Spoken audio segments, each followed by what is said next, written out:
what are you doing, Bhaiya? I am just about to complete my research on Satyajit Ray. Satyajit Ray? Who? You do not know about Satyajit Ray? No, Bhaiya. You are a student of filmmaking and do not know about him? No, Bhaiya. Have you seen that movie Pather Panchali? No, Bhaiya. Come on, it was such a great movie that Dr. B.C. Roy, who had seen the film earlier, organized a screening for Pandit Jawaharlal Nehru, the Prime Minister of India, who was on a visit to Calcutta. Nehru was moved by the film and ensured that Pather Panchali was entered in the Cannes Film Festival 1956, despite a move by some to oppose the entry. It also won so many awards. President's Gold and Silver Medals, New Delhi 1955. Best Human Document, Cannes 1956. Diploma of Merit, Edinburgh 1956. Vatican Award, Rome 1956. Golden Carboa, Manila 1956. Best Film and Direction, San Francisco 1957. Zelznick Golden Laurel, Berlin 1957. Best Film, Vancouver 1958. Critics Award, Best Film, Stratford, Canada 1958. Best Foreign Film, New York 1959. Kinema Jumbo Award, Best Foreign Film, Tokyo 1966. But wait, Bhaiya. How come this movie was able to get so many awards? Who played the role? It's not just about the role you see.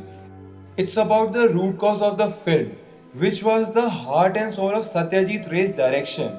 But Bhaiya, who Satyajit really was?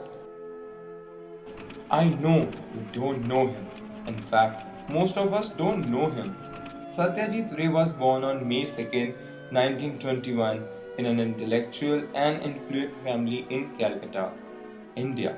At an age of 8, Satyajit joined Balgunj Government School. Until then, he had been taught by his mother.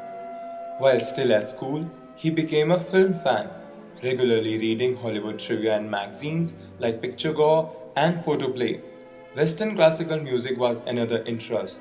At the cost of academics, Satyajit was spending more and more time and energies in pursuit of his true interest, watching films and listening to Western classical music on his gramophone. In films, his interest has shifted from stars to directors, savoring offering of Ernst Lubitsch, John Ford, Frank Capra, and William Wyler. In 1940, he joined Rabindranath Tagore Vishwa Bharati University at Shantiniketan. During this period, he discovered the Oriental art, Indian sculpture and miniature paintings, Japanese woodcuts, and Chinese landscapes. Till then, his exposure to art had been limited to only the Western masters. He also undertook a long tour of places of artistic interest in India. At Shantiniketan too, Ray had found means to pursue his interest in music and films. A German Jew professor of English had a collection of Western classical records. Ray would often listen to music at his college in the evenings. He also found books on cinema in the university library, such as Paul Rotha's film Till Now and Raymond Spotswood's Grammar of the Film. In April 1943, Satyajit Ray joined a British-run advertising agency, DJ Kamer, as a junior visualizer. He spent next 13 years there until he became a full-time filmmaker after success of Pather Panchali. But how he really moved into filmmaking? From where he started? You see, a business trip to London in 1950 proved a turning point. Ray and his wife traveled to London by ship, a journey that took 16 days. He was carrying a notebook in which he made some notes on making a film of Pather Panchali. He wanted the film to be shot on actual location, no makeup with the new faces. The reaction of this had been negative from his friends. Shooting on locations with unknown actors was thought to be a totally unfeasible idea. In this 6 months long stay abroad, Ray saw about 100 films including Vittorio De Sica's Bicycle Thieves. Bicycle Thieves made a profound impression on Ray. Later in the introduction of our film, Their Films, he wrote, "All through my stay in London, the lessons of Bicycle Thieves and neo-realist cinema stayed with me." The film had reconfirmed his conviction that it was possible to make realistic cinema with an almost entirely amateur cast and shooting at actual locations. Okay, bhaiya. Now got to know how he started. But how Pather Panchali's was so different and special? You see, it was about the core struggle of Pather Panchali's pre-production. It took him 4 years to complete this film. On his return in late 1950, with absolutely no experience in filmmaking, Ray collected a group of young men to work as technicians.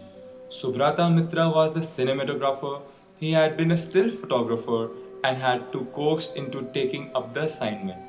Anil Chaudhary became the production controller, Pansi Chandragupta the art director. To explain his concept for the film to the potential producers, Ray had a small notebook filled with sketches, dialogue, and the treatment. This script, along with another sketchbook that illustrated the key dramatic moments of the film, were created with curiosity by producers. While many of them were impressed, none came forward to produce the film. Unable to find a producer, Ray decided that unless he could prove his bona by producing a few sequences of the film, he was not likely to find financial backing. He borrowed money against his insurance policy and from a few relatives and friends. The shooting was to be done on Sundays due to his job at DJ Kamer. On 27th October 1952, he set out to take the first shoot. The scene was the famous discovery of the train by Appu and his sister Durga in the field of Kash flowers. One day's work with the camera and actors taught him more than all the dozen books. Ray would write it later. The following Sunday, when they returned to shoot, to their horror, they discovered that Kash flowers had been feasted upon by a herd of cattle. He had to wait for the next season of flowers to complete the scene. The shooting began in the village. Ray recalls this period as a great learning experience. The film appeared to be shaping up well. It was not long before the funds ran out. Some of Ray's wife, Bijoya's jewelry, was pawned and shooting continued for a few more days. Ray's production manager Anil Chaudhary suggested approaching Dr. B.C. Roy, the Chief Minister of West Bengal, for help. The government agreed to fund. Funding from the government meant that the money would come in installments. Before each installment, the accounts had to be submitted and cleared by the government. This would often take up to a month. Ray wanted Pandit Ravi Shankar, renowned sitar maestro, to compose music for the film. Ravi Shankar, due to his tight touring schedule, was able to see only about half of the film and recorded the music in a non-stop session of about 11 hours. It was a marathon session and left them exhausted but happy. A few months later, on August 26, 1955, Pather Panchali was finally released in Calcutta. Using his advertising experience, Ray had designed 5 billboards, including a full-size 8 into 20 feet one. It had Appu and Durga running in vast landscape of dark monsoon clouds, with Pather Panchali being the only legend. But bhaiya, he seems like a normal personality, just like others. Nothing more inspiring, you see? But Dishan, it was the outcome of Pather Panchali which made him change his viewpoint. And it is the viewpoint only which made him different from other filmmakers. Sometimes he will find a story which is differently written for the screen, but after modification also, one has to recast the story, preserving the spirit of the original work. The outcome will be the mixture of old book and new ideas, which we also see in Pather Panchali. It was his humanist approach towards his films, as he never called himself a humanist. Only critics did. He was interested in relationship with humans, and that is what concerned him. A literature reader carries the problem of his caste. Everyone will notice in his films is the moral attitude. A man should not go away from the responsibility which he takes. The main key points which made him different from other filmmakers were that literary effort is very much required. First of all, dialogue preparation should be there and tricky scenes should be shot first. He loved to do sketching also. He got influence from Western music. He always listened to Western music to create music. And the real work was done at the last. Subconsciously, he tried to give his life and tribute to Renoir throughout his film career. Learn craft from American film and develop from American films. At last, the sequences of Apu and elder sister Durga exploring the little world and sharing secrets are most remarkable aspect of the film. These include the scenes of discovery of Frame by Durga and Apu in the field of white kush flowers and in their Thakuran's death. These scenes show the real intent and heart of Satyajit Ray's direction. Realistic cinema is clearly visible through scenes in all such films of Satyajit Ray.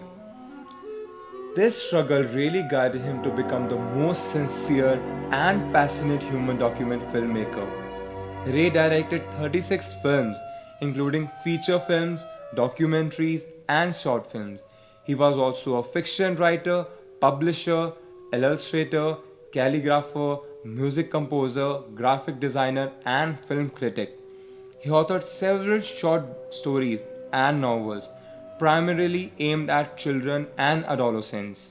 At last, after researching about this project, I want to share with my fellow filmmakers that Satyajit Ray, the master storyteller, has left a cinematic heritage that belongs as much to India as to the world. His films demonstrate a remarkable humanism, elaborate observation, and subtle handling of characters and situations. The cinema of Satyajit Ray is a rare blend of intellect and emotions. He is controlled, precise, meticulous, and yet evokes a deep emotional response from the audience. His films depict a fine sensitivity without using melodrama or dramatic excuses. He evolved a cinematic style that is almost invisible. He strongly believed the best techniques is the one that is not noticeable.